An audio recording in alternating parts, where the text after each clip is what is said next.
किसी भी बीमारी को ट्रीट करने के लिए ज़रूरी है कि हम उसको डायग्नोस पहले सही से करें। तो अगर हम डायग्नोसिस सही नहीं करेंगे तो हम सही इलाज नहीं दे पाएँगे। वहीं पर अगर हम किसी बीमारी को सही से डायग्नोस कर लें, तो वहाँ पे पेशेंट को ट्रीटमेंट देना बहुत ही कहीं न कहीं आसान हो जाता है। तो नमस्कार दोस्तों, मैं डॉक्टर प्रियंका सिंह स्वागत करती हूँ आप सभी का। आज इस वीडियो के थ्रू हम बात करेंगे कि हम अस्थमा को कैसे डायग्नोस कर सकते हैं।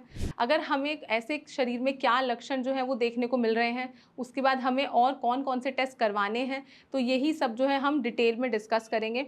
तो अगर आपको ऐसे कोई लक्षण बने हुए हैं जैसे कि साँस लेने में दिक्कत होना, खाँसी होना, तो आप इस वीडियो को अंत तक देखें और आपको भी कहीं न कहीं आइडिया लगेगा कि आपके जो बॉडी में लक्षण बन रहे हैं वो अस्थमा के ही हैं या फिर आपको कोई और बीमारी है। तो अगर हम बात करें, सबसे पहला जो इसमें स्टेप आता है वो आता है सिम्पटम्स को इवैल्यूएट करना। यानी कि कोई पेशेंट जब हमारे पास आ रहा है तो हम सबसे पहले ये देखते हैं कि उनकी बॉडी के अंदर जो लक्षण हैं वो क्या हैं। पेशेंट जो है वो मेजरली फोकस करके कौन से अपने जो सिम्पटम्स हैं वो नरेट कर रहा है। तो सबसे पहला जो सिम्पटम हमें इसमें इंपॉर्टेंट देखने को मिलता है वो ये है कि पेशेंट को खांसी बहुत ज़्यादा होगी। ये खांसी सूखी भी हो सकती है और विद म्यूकस भी हो सकती है। इसके अलावा पेशेंट ये बोलते हैं कि उनको थोड़ा सा भी काम करने के बाद उनको जो सांस है वो बहुत ज़्यादा फूल रहा है। अगर वो नॉर्मल अपना डेली रूटीन भी परफॉर्म कर रहे हैं तो उसके अंदर भी पेशेंट को ऐसा लगता है कि उनको काम करने का जो कैपेसिटी है वो उनकी बॉडी में नहीं बचा और थोड़ा सा चलने से या थोड़ा सा सीढ़ियाँ चढ़ने से और उतरने से उनको जो सांस है वो फूल रहा है, जो कि पहले नहीं फूलता था। थर्ड जो हमें और इसमें जो सिम्पटम इंपॉर्टेंट देखने को मिल सकता है वो ये है कि पेशेंट को कहीं ना कहीं जो है वो बॉडी के अंदर जनरलाइज वीकनेस रह सकता है। इसके अलावा उनको जो अपनी चेस्ट है, जो अपनी छाती है, उसमें टाइटनेस महसूस हो सकती है। उनको ऐसा लगता है कि उनका जो छाती है उसके ऊपर किसी ने पत्थर रखा हुआ है। एक तरीके का जो भारीपन है वो उनको महसूस हो सकता है। इसके अलावा अगर हम फिजिकली पेशेंट को एग्जामिन करेंगे तो हमें एक तरीके का वीजिंग साउंड जो है वो सुनाई देगा। और जो वीजिंग साउंड है ये एक तरीके का ऐसा आवाज़ होता है जैसे कि विसल लाइक साउंड। यानी कि जैसे जब सीटी बजती है इस प्रकार का एक छोटा सा जो साउंड है वो हमें पेशेंट की चेस्ट से सुनाई देता है जब हम पेशेंट को ऑस्कल्टेट करते हैं। तो ये जो कुछ लक्षण हैं, अगर हमें ये सारे ही लक्षण पेशेंट में मिल जाएँ या फिर इनमें से कोई भी 3 लक्षण अगर हमें मिल जाएँ, तो कहीं न कहीं हमें ये आइडिया लग जाता है कि जो पेशेंट है वो अस्थमा की तरफ हमें इंडिकेट कर रहा है।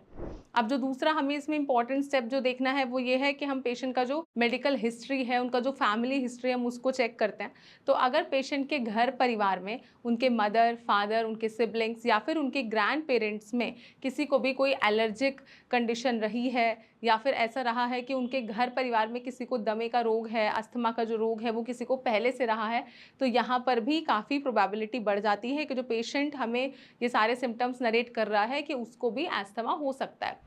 अब यहाँ पर ये 2 चीज़ें अगर हमें कंफर्म हो जाएँ, तो जो थर्ड स्टेप आता है हमारे पास, वो हमारे पास होता है इन्वेस्टिगेशंस। यानी कि हम कुछ टेस्ट कंडक्ट करवाते हैं और ये जो टेस्ट हैं ये हमें फाइनली इंडिकेट कर देते हैं कि पेशेंट को अस्थमा ही है या फिर उनको कोई और डिसऑर्डर है।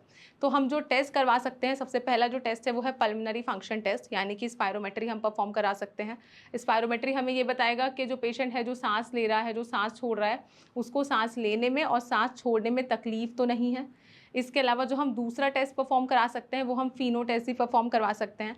फिनो टेस्ट जो है वो होता है हमारा फ्रैक्शनल एक्सहेल्ड नाइट्रिक ऑक्साइड। यानी कि जो पेशेंट हैं, जो दमा के पेशेंट होते हैं, अस्थमा के पेशेंट्स होते हैं, जब वो सांस बाहर छोड़ते हैं तो उसके अंदर कुछ मात्रा जो है वो नाइट्रिक ऑक्साइड का पाया जाता है। तो ये टेस्ट कराने से भी हमें काफ़ी हद तक कंफर्म हो जाएगा कि अस्थमा ही है या फिर और कोई रेस्पिरेटरी डिसऑर्डर है। इसके अलावा हम जो है हम ब्लड टेस्ट भी करवा सकते हैं। तो हम सीरम टोटल आईजीई भी परफॉर्म करवा सकते हैं। ये भी पेशेंट्स का कहीं ना कहीं एलिवेटेड मिलेगा अगर पेशेंट को अस्थमा है तो। इसके अलावा कुछ रेयर केसेस में जो है वो हमें सीटी स्कैन भी परफॉर्म कराना पड़ सकता है। लेकिन जो सीटी स्कैन है वो हर एक पेशेंट में हम परफॉर्म इजीली जल्दी से नहीं करवाते, क्योंकि जो पीएफटी है, जो पल्मोनरी फंक्शन टेस्ट है, फिनो टेस्ट है और जो सीरम टोटल आईजीई है, यही कहीं ना कहीं हमें कलेक्टिवली इंडिकेट कर देता है कि जो पेशेंट हमारे सामने बैठा है उसको अस्थमा है या नहीं है। तो अगर आपको भी ऐसा कुछ महसूस हो रहा है कि जो 4-5 लक्षण हमने इस वीडियो के शुरुआत में डिस्कस किए, आपको इस तरह के लक्षण अपने बॉडी में नज़र आ रहे हैं, तो आप हमारी टीम से भी संपर्क कर सकते हैं। क्योंकि अगर आप समय रहते अस्थमा का ट्रीटमेंट ले लेंगे तो यहाँ पे हम इसको पूरी तरीके से पीछे की तरफ रिवर्ट कर सकते हैं, नॉर्मल कर सकते हैं।